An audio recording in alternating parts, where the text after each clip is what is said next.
In the midst of the holiday season's embrace, two voices rise up, creating a safe space. Richie and John with a festive delight, bringing warmth and support on a cold winter's night. They're wrapping up gifts in the form of their show, sparking hope and joy while the candles glow. For every queer heart feeling lost or alone, their podcast's a treasure that feels like home.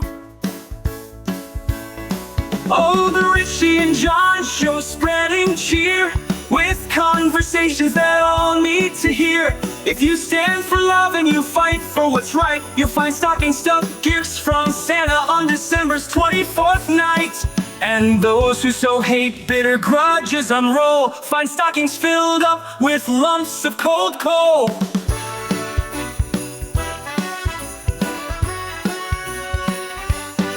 The Mutual Broadcasting System presents Richie and John, the podcast that connects you with the people, events, headlines, and lifestyle interests of the global LGBTQ+ community. Here's Richie Roy and John McMullen. Hello, and welcome to another episode of Richie and John. We are approaching the holidays. We are in the holiday season, and Christmas is near. And I am here wearing my special Richie and John Show sweater, as is my co-host, John McMullen. John, how are you? I'm great, thank you, and happy holidays to you and to everybody in our audience today. And I also would like to acknowledge our ugly sweater for this year, for 2024. We actually got these for a photo shoot that we did while you were here visiting the desert earlier this fall.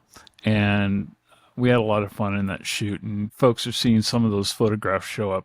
There might even be one that came up in the last few days that has us grabbing a peck or two. Yeah. No, it was a fun pecker. Anyway, I hope that your Christmas holiday is going along okay. I know that our friends who celebrate Hanukkah have been already in the festive spirit, and of course there's not just Hanukkah and Christmas, but there's also Kwanzaa for our African-American friends. And also, of course, there's Festivus for the rest of us. Exactly. And just some general seasonal vibes. You know, I think that we're just coming off of the solstice. Yeah. So the days are going to start getting longer again, thankfully. So we're in that time of year. And, I think a lot of gift buying has already happened. But it's the last few days before Christmas, and so if you haven't gotten anything already, we have some ideas. And there are little quickie gifts you can get here and there, but there's also kind of important sort of gifts that you can give that will last longer than a week or two. Yeah. And they don't require batteries. So. Right. And some of these gifts might also be not about your friends or family or even yourself, other than just your generosity. I think that we're going to also talk about some ideas for some things that you can do that can help. This has been a tough year. It's been a really tough year, I think, for a lot of people, and with the year that we're getting ready to go into for obvious reasons. And I think that we have some ideas that might soothe your soul a little bit and make you feel like a little bit of a hometown hero. So we hope that you'll stay with us over the next several minutes and enjoy your holiday and think about how you can make a difference in the world as well. So that's one of the things we always try and do here at the Richie and John Show. Yeah. So with that, we were thinking, especially coming into the new year, we're going to have a new administration. We've talked a lot about that, and that's going to have a lot of challenges for a lot of folks, especially for people in the LGBTQ community. And just for people who are interested in democracy, good government, who don't like being ruled by oligarchs and autocrats. So it's going to be a tough time. And there are some institutions that are there both to support democracy and good government generally, and also specifically to support the LGBTQ+ community. And we thought we'd highlight some of those today. Wait a minute. Are you telling me that you're not into oligarchs? No, not my kink, actually. That's one that's on my no list. Yeah. Yeah. Okay. Well, yeah. I'm right there with you, actually.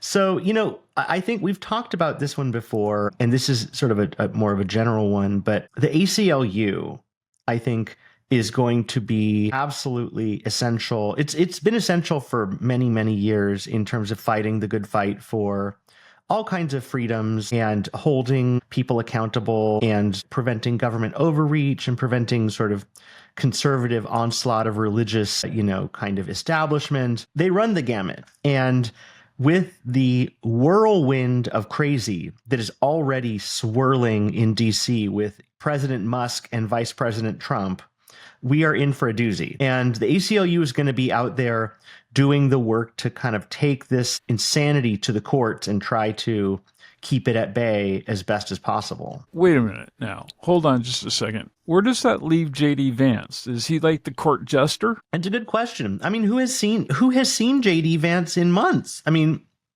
I would feel bad for him were it not for the fact that he's a total jerk, and that's putting it lightly. Yeah. But he's playing. I mean, the thing is, clearly the incoming president never was such a big fan of JD Vance because he was always looking for someone else. It was RFK, and then it was Musk, and really Vance has sort of been sidelined from the beginning. Can you only imagine if Musk had been in the picture to be the possible running mate with Trump from the very beginning, and he had been actually elected as the vice president? I mean, much easier to manipulate Trump out from behind the Resolute desk than it is to actually play second fiddle to him. Mm-hmm. Mm-hmm. And especially when it comes down to the fact that the arm wrestling matches that they would have would be with their checkbooks. Right. Yeah. I'll write you a check and you let me in there for the next 10 minutes. Yeah. I mean, it is a absolute race to the bottom with a bunch of billionaires looking to curry favor and get their little carve out, whether it's Tesla and SpaceX or, Jeff Bezos trying to defund the U.S. Postal Service so that Amazon can become the de facto delivery service for the U.S. I mean, it's the Wild West. It is crazy and pretty embarrassing to look at. Well, listen, if Jeff Bezos ends up getting to run our postal system, I expect my mail to be delivered very first thing every single day, and I expect it to be delivered by one of his drones. Remember how we were told that everything was going to be delivered to our house by drones and robots? I still am seeing all these. Actually, it's funny because we have a last mile delivery warehouse just a few miles from my home, as I think you know. Mm-hmm. And so as I was driving by it just yesterday, coming home from dinner, there was absolutely no vans, no delivery vans. Usually there's hundreds of them out in the parking lot. There wasn't a one of them. They're doing some sort of major construction thing at that place, some sort of revamping of it. I mean, it's still in operation, but the trucks are all gone. So I'm expecting to see drones and little R2-D2s running around my streets any minute now. Yeah. I don't want drones doing anything, frankly. I don't like drones. I mean, I remember I went to a wedding a few years ago, and they had a drone to do aerial photography during the service or whatever. Mm-hmm. And just this, that would be really annoying to hear that. It's annoying. I mean, it was this constant buzzing sound, and it was menacingly flying here and there. It was totally annoying. Yeah, it's like a yellow jacket. Yeah. I mean, the end result, the footage was really cool. I will say that. But in the moment, I was like, oh, I hate this drone. And so the idea of just a flotilla of noisy, buzzing boxes flying around, no, thank you. I don't want it. Right. Yeah, I don't want to live in a bee swarm. No. So the ACLU, I'm sorry. The ACLU is I think a great organization to donate to.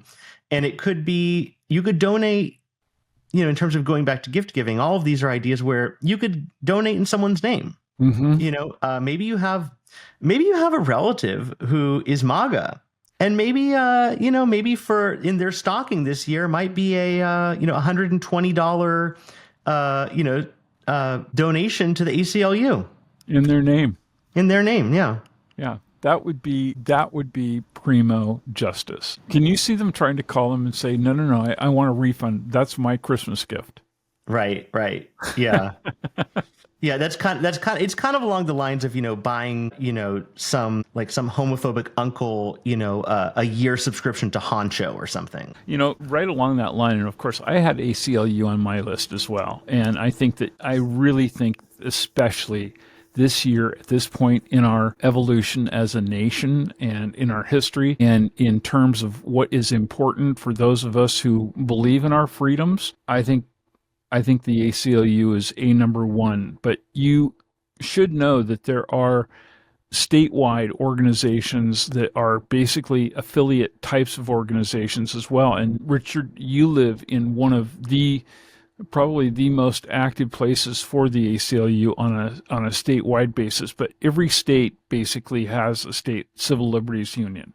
Well, maybe not Mississippi, Louisiana, Alabama, and Florida, Texas, but most of us do. And if you do, that might be another way to put your money to good use and to help out with this thing. There's also, of course, an organization that is near and dear to our hearts that, much like the ACLU, does an awful lot for the LGBTQ community. And that, of course, is the Lambda Legal Defense and Education Fund. Yep. And you'll find them online as well. And they would really appreciate your help, your support. I have known people who work for the Lambda Legal organization, and they have done an amazing amount of things, and done so in a time that was also very unfriendly towards our community. In terms of the political or the body politic in our nation.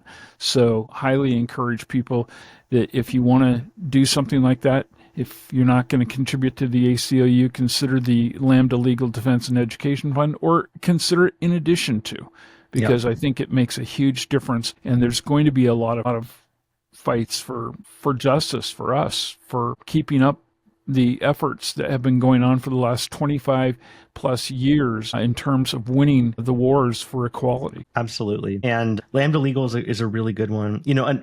And you mentioned state-based things, and because we have listeners from all over the place, we're not going to go too deep into state. It's worth looking into state and local organizations for sure. One that did come to mind for me, though, as well, for LGBTQ stuff, is Equality Florida. They do a lot of good work for LGBTQ rights in Florida. And Florida, as we have talked about on this show, constantly needs it, and it's really not in a good state. It's weird because in Fort Lauderdale, Wilton Manors is like this little bubble, this gay Disneyland that's set in the middle of a state that is hell-bent on making life miserable for LGBTQ people. But, groups like Equality Florida are trying to stem the tide and, push back against these constant statewide initiatives. Because we're seeing, I think what we're going to see in this coming year is a nationalization or a federalization of some of the stuff we've seen at the state level. The book bans, the trans bathrooms, we'll probably see some saber rattling and rhetoric, to try to roll back gay marriage. It's gonna trickle up from the states to the federal level, given the incoming, Republican House, Senate, and White House.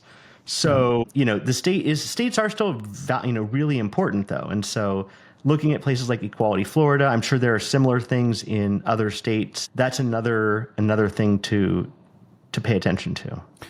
There's another idea that I have had over the last couple of days. I've been thinking about this before doing this program. And this doesn't actually require any financial investment from any of you that might be listening to us this week. There is, in many places around the country, and these formed especially in the wake of the first election of the incoming president, but there are these groups that are involved in an organization called Indivisible.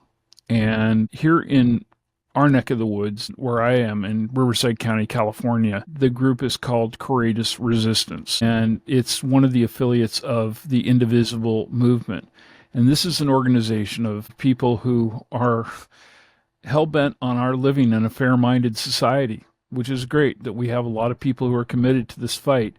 Some people are burned out on it, and I completely understand that, especially after the couple of years that we have been through, these last couple of years. But if you would like to possibly consider donating your time and being involved in phone banking and doing doorbelling and working with putting together events where people come together and help educate other folks on why it's important that they vote. We have 2 years to get this right for our midterm elections and to begin to fix things that are going to be very, very broken for a while. Mm-hmm.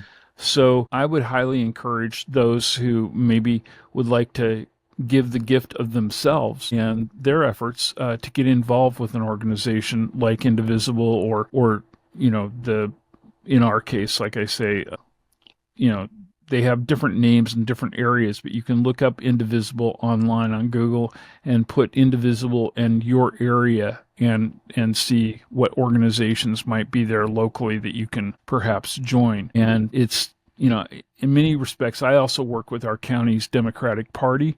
In many respects, they're almost too light to do some of the stuff that a lot of us would like to see done and to really push for progressive things. There's a big fight going on right now in the Democratic Party over whether we went too far in terms of trying to help our brothers and sisters who are transgender. There's a lot of people blaming the trans community for having a role in losing this last election because they feel that the Democrats have gone too progressive. And it's not just that issue. There's other ones as well.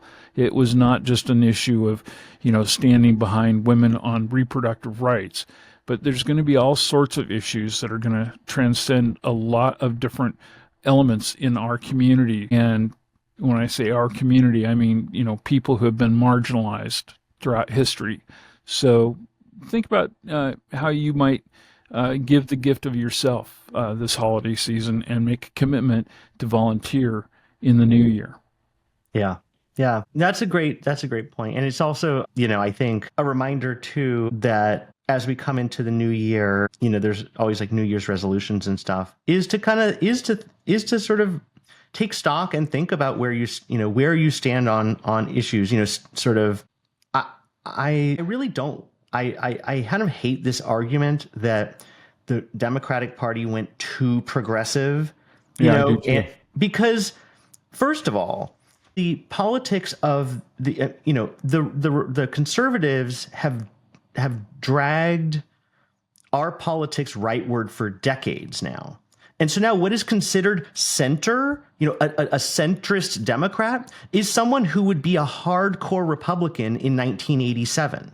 It is, and so the idea that what even passes as progressive here is pretty far right in somewhere like Canada or Europe or anywhere else. If you don't think that that's the right assessment, let me tell you something. For some of our younger listeners who just weren't here to experience it, go back and take a look at history and look, for instance, Gerald Ford and his administration at a time when, and there were some bad actors in that administration, but if you go back and look at some of the things that were happening then, especially the Equal Rights Amendment movement, which was led by his wife, by Betty Ford, and it was operating, in fact, for a period of time out of the White House. Go back and look at that. By today's standards, Jerry Ford would be considered a Democrat. Yeah. I mean, and even he was Nixon's vice president. Yeah, and you see, signal accomplishments from things like the EPA and the Department of Education stuff that came out of, Republican and Democratic administrations, in the 70s and 80s, and it wasn't as, there were certain things that were considered basically things that people agreed upon. It wasn't whether to protect the environment. It was what's the best way to do it.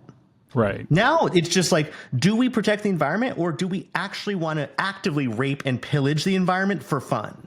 Or do we take our Sharpie and make these little dotted lines on a weather map? Yeah, to delete the hurricane. Yeah, exactly. So, things like, Yeah, the Indivisible is great. Another thing I was thinking about, because there, and we're going to highlight some other but organizations to consider giving to, but to also consider, and we've talked about this on the show also, in 2025, maybe think about some places to not spend money. Maybe think about companies that don't deserve your business this year, because we've talked about the whole Robbie Starbuck thing at length. And then there are also, we haven't talked a ton about, but things, for instance, like, again, Jeff Bezos, who muzzled the Washington Post when they wanted to endorse Kamala Harris. Famously, he is the head of Amazon. So in 2025, think about whether you might want to start seeking out alternatives to Amazon for things. I know it's very convenient. I use Amazon a lot. I don't use it as much as I used to, and I'm trying to use it less and less. And by the way, if you shop at Whole Foods, Whole Foods as well. Yeah, Whole Foods is a subsidiary of Amazon. Yeah. And so sometimes these are difficult choices to make because Amazon is convenient. Whole Foods is convenient. I don't deny that Amazon has an amazing selection. Whole Foods, in a lot of places has products that are harder to come by than other places. But maybe it's time to seek out alternatives, find other options, whether they're local, maybe mail order. There's like Penzi Spices, is a spices company that is, I believe they're based maybe I think in Chicago or something, and are very blue, sort of famously kind of progressive in their values. And so rather than buy your cinnamon, from Whole Foods or from Amazon, maybe check out Penzi's. The list goes on. And again, we talked about this once before. If you're a small business owner, do not do business with Uline. Yeah, Uline is terrible. They are throwing money left and right towards hard conservative think tanks and candidates. It's run by an arch conservative monster. And it is also one of the major companies that does packaging and tape and boxes and all the kind of stuff that small businesses use all the time. Find another source. The only two products that they should still sell is bubble wrap to put around the heads of people who think like that, and the packing tape to cut off any possibility that the air is going to get through the bubble wrap. So I would say that's a corollary for 2025. Spend your money wisely. On the same topic, and I really struggled with this one, and maybe you can help me with this, John, is media. What to spend on, because I canceled. I was just going to go there. I've been thinking a lot about this. Because I canceled Washington Post last year after Bezos's bullshit. I still hold on to the Times only because of Wordle, and I might even need to ditch that too, because I'm just so sick of them. But so my media spend is decreasing, but so that means there's money that I could spend elsewhere if there are some better media outlets to look at. I think that there are. Okay. Yeah, I really do. For one, some folks may be familiar with the fact that there has been a couple of symbols recently that Gannett has taken it in shorts from the incoming administration and their people and from Congress, and that even though I have not been the biggest cheerleader for their current ownership, because it did change hands a couple of years ago, and Gannett does own the local newspaper here in the Coachella Valley in the Palm Springs area. They own several local newspapers across the country in addition to their national newspaper, which is USA Today. And I will say this, the editorial team with Gannett has traditionally been a very left-leaning, left-supportive editorial board. And the fact that they are not going to kowtow, at least that's what they've shown so far, to this administration, I think is a solid step in the right direction. However, that said, if you don't subscribe to your local newspaper, and some of you may go, look, I'm not going to subscribe to a newspaper. Nobody reads a newspaper. Well, the newspapers honestly are still the major source of information in this country and the flow of information to communities around the country. And it may not be in the newsprint form, but definitely on the digital side. And many publishers are in deep, deep doo-doo because it's not a model that has been well geared for the transition to digital. They just, as an industry, they were not that smart in terms of planning from the moment that the internet became a reality. And to that end, it's kind of sad. And actually, there has been legislation in some places. Here in California, for instance, the governor and the Democrats did push legislation to actually make it so that those newspapers have to be compensated by online services that use their stuff because, basically their stuff's being stolen by the tech industry.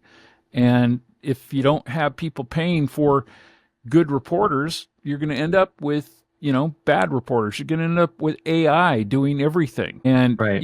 I can't tell you how that's going to be manipulated, but I will tell you that there are still a lot of really good investigative journalists across this country who are doing things. And like here in California, we have a journalistic organization called Cal Matters, and they do lots of investigations into things that have a public interest. And as a result, because we happen to have newspapers that are members of that organization, they're able to report to us what's really going on behind the scenes. So there is a watchdog.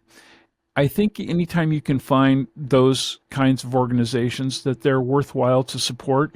But I am going to tell you also that, generally speaking, National Public Radio affiliate radio stations, many of which are run through universities across the country, are generally pretty progressive newsrooms and usually do a pretty good job of in-depth investigative reporting, asking real questions, not taking the lip service that is given out by politicians and others just at face value.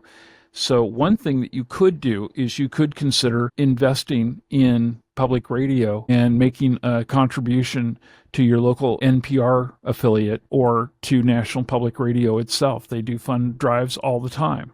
And I think that is one place where they're going to need help because the right-wing Congress is always coming after the Corporation for Public Broadcasting and National Public Radio and PBS.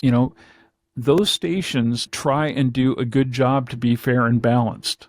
It's not just a slogan that's full of BS like it is at Fox. So I highly encourage that if you have public media in your market, radio and television, that you consider making a contribution to them to make sure that we have watchdogs who are still, bucking the system and saying, I don't care what you want me to do. I'm going to report the things that the public needs to know about. Without them, they win. They win. And especially in the age of the internet, where they have so much control over what happens online just because of the fact that, look at the interconnection between the incoming administration and leadership in countries that have entire operations that their countries fund to do nothing but troll and push misinformation to you on all of your various online devices. It's crazy. Yeah, and I think that the black helicopters are coming towards Richie's house. I can hear them. Yeah, I can hear that too. I think that local NPR, local public radio, is a great one. I know NYC in New York City is a fantastic channel. Even if you don't live in New York City, I would say check it out. They have great interviews, and their coverage talks about, New York City a lot, but really is a broad-ranging discussion about national issues. And I would say find some local NPR stations that, whether it's your local station or ones that you find interesting, give to those. I would do that over NPR itself because, frankly, I think NPR National has over the past few years really been kind of defanged. Like, I think Morning Edition is not what it used to be. I think that the leadership there is a little bit more timid than it used to be. But at the local level, you still have local reportage that is really good. I'm going to counter that just a little bit. I would agree with the point that you made. However, I would also share with you that those stations, or not those stations, but the network itself, which is based in Washington, D.C., it does feel the threats that come from Congress. And I think one of the things that we could do to make them feel a lot more impenetrable by Congress is to make sure that they have the funding support that they need. That's what that comes down to. If you cut all their funding from a national level, they're not going to exist, and that then is going to impact those local stations. Those local stations do get a portion of what goes to NPR on a national basis. So, and that's where a lot of their content that keeps them afloat all day long comes from as well. It's not just Morning Edition or All Things Considered. There's an awful lot of other public radio programming that comes through that. So while I would agree that, yes, there has been some retraction, or not retraction, but, some stepping back from the bolder edges that they have been at, the way that we can, make sure that they are not as intimidated by the government is to do this. And it's going to be more important, I think, than ever, too, in terms of getting information out nationally. For instance, I don't know if you've been following, but there's a very scary choice on the horizon for the operating of the Voice of America radio network and television network. And I don't want to say who it is right at the moment because it has dropped from my mind, but it's one of the evildoers. Assure you of that. It was somebody akin to like MTG. It was crazy. And so I really hope that you will consider supporting your local NPR affiliate. And remember, if it comes to getting information that you want that's reliable, I think it's important that if you don't have a station that you can honestly pick up very well, or that does very much locally because you're in a smaller part of the country, that you, as Richie said, you can always look at other affiliates that they're all online. They are all accessible via the internet. So you can ask your smart speaker, just say, Amazon lady, play WNYC or whatever, and it'll come right on. So, or if you have the British version of the British Mail version of on that device, you can do as I say, and I call him Alfred, like Batman's butler. But anyway, yes, public radio is a great investment in our having information that is accurate and is checked and double checked. And I'm concerned because there are some other commercial broadcast entities that are definitely going to be pulling back. I'm concerned that ABC and Disney caved the way that they did and gave Donald Trump $15 million because of a technicality over the definition of rape in New York State. And that's really all it was about, because he did what amounts in most places to that actual allegation, and the judge said as much.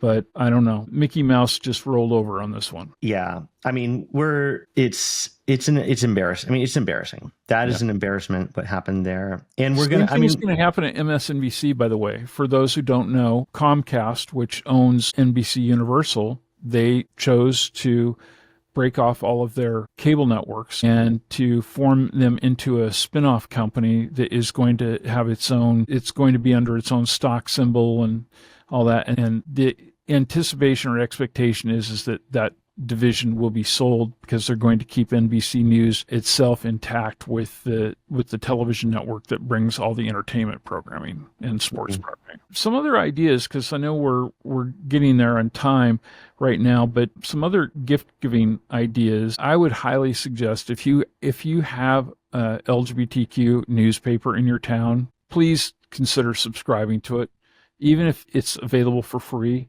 Those are expensive operations these days, and it's hard to get the kind of support that they generally need to support print journalism.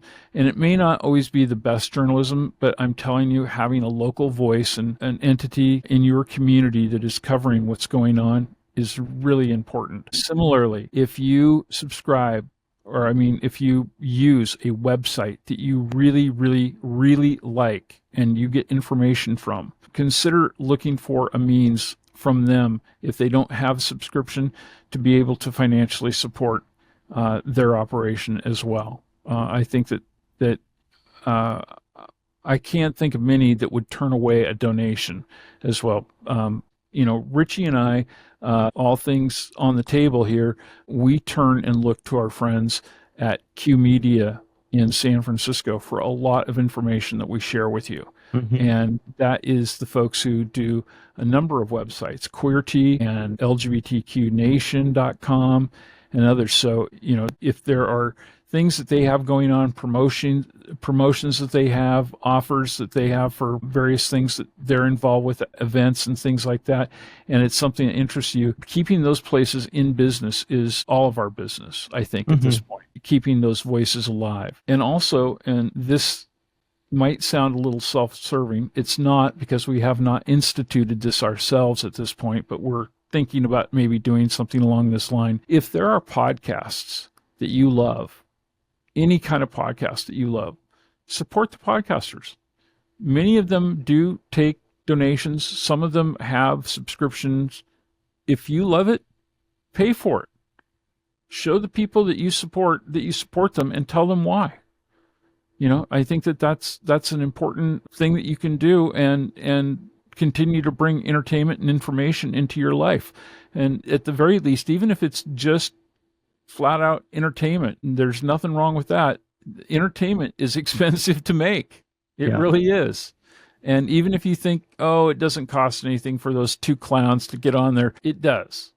It honestly does. There are always operational costs that we absorb to do this, and every other podcaster does as well. So if you love it, show them you love it. Exactly. Yeah, no, it's a great point. And I think, quickly before we run out of time for this episode, another, I think there's a couple LGBTQ organizations that are I think we'd be remiss to not mention. And I think just really quickly, the Trevor Project is essential. The Ali Forney Center, which deals with LGBTQ youth homelessness, does great work. And again, we've heard stories, directly from friends of ours who know youth who come out and are told by their parents, you're no longer welcome in our home, and you're no longer supported in college, and you're on your own. And places like the Ali Forney Center help with that. I'd like to add to what you said for just a moment about the Trevor Project. They're such an important resource in our community.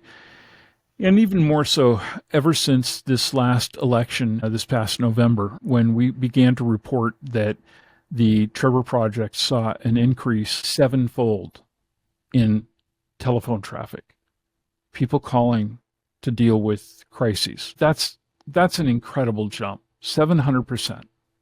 700% it went up because of one vote a month ago. That's mind-blowing. And I'll tell you, it hits me, and I know for various reasons, it hits Richie the same way. But as we actually record and release this episode on Saturday, December 20th, today marks the 5th anniversary that my partner, I was in a very non-traditional relationship. We had a third partner, and he took his life 5 years ago today. I've had too many friends in our community who have checked out or tried to on their timing, and every single one of them is a tragedy.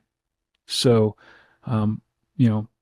anything that we do to support organizations like the Trevor Project, Ali Forney, any of the organizations that stand ready to serve people in need in our community is really a vital resource to support. Absolutely. No, it's those are really important ones. On the other end of the spectrum is SAGE.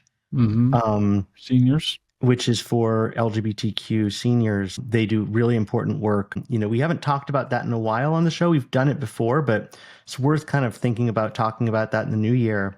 But, LGBTQ seniors, a lot of times because of generational issues, are dealing with isolation, economic headwinds, because, many don't have children to lean on economically or in terms of even just sort of logistical support. And a lot of the facilities for people who are, of a mature age, the people there are homophobic, are not supportive of queer people.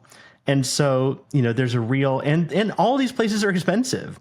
And so the idea, there's a real prospect of someone who's an LGBTQ elder who is having to go into a facility that they can afford, where they are made to feel extremely unwelcome. And that's not optimal. That's not a great way to spend your final years. And so SAGE is really working on things like LGBTQ elder housing and advocacy. So that's another angle to think about, is sort of, both Ali Forney and Trevor on the youth side, and SAGE on the more mature side. And then everyone in the middle, we can support all kinds of initiatives like Lambda Legal. Like, I know you've mentioned it before. Well, there's the Transgender Law Center, and you mentioned, and I always blank on the name. National Center for Lesbian Rights is Yes. one of the most effective organizations in the United States of America, not for dealing with issues just for queer women, but for the entire spectrum of our community. Yeah. They have some really amazing people at the helm there. My friend Kate, who was there for a long time, is Kate Kendall, who ran the organization, is no longer with them and hasn't been for, I think, a couple of years now. But they continue to have really strong leadership and really effective counsel. Just an amazing group of people who get a ton of stuff done and actually win cases. And it's my hope that we're going to have with us a member of their organization who is their lead counsel early in the new year. I'm looking forward to getting her on the show. So we'll hopefully get an opportunity to talk with somebody at the NCLR here very, very soon. And so I think with that, I think we're going to refresh our eggnogs and get ready for the holiday times. We are taking a little break for the Christmas week, and we will be back on the 31st on New Year's Eve for a Newsday Tuesday to head into 2025 with our voices in your head. But until then, we would love to hear from you. We have a number of ways to do that. The best way is through our website, richieandjohn.com. There you can find the show. You can find a little way to just type in a message and get it to us. All the stuff is Our there. Email and telephone numbers are there. Yep. Everything is there. You can find any past episode. And I think, honestly, if I'm not mistaken, I have a feeling that this or our next one may be our 50th episode since we went to Richie and John from doing the GayBC Happy Hour. Wow. So, yeah. But so the website is the best place. But if you want to give us a call, again, the number is 87768-8825. Leave a message and we will give a listen and maybe play it on a future episode. We'd love to hear what you think about what we've talked about. If you end up donating to any one of these organizations, let us know. Let us know what kind of pushed you over the edge on that, who you donated in what name. And yeah, until next time, have a great holiday, stay warm, and we will talk with you soon. Yeah.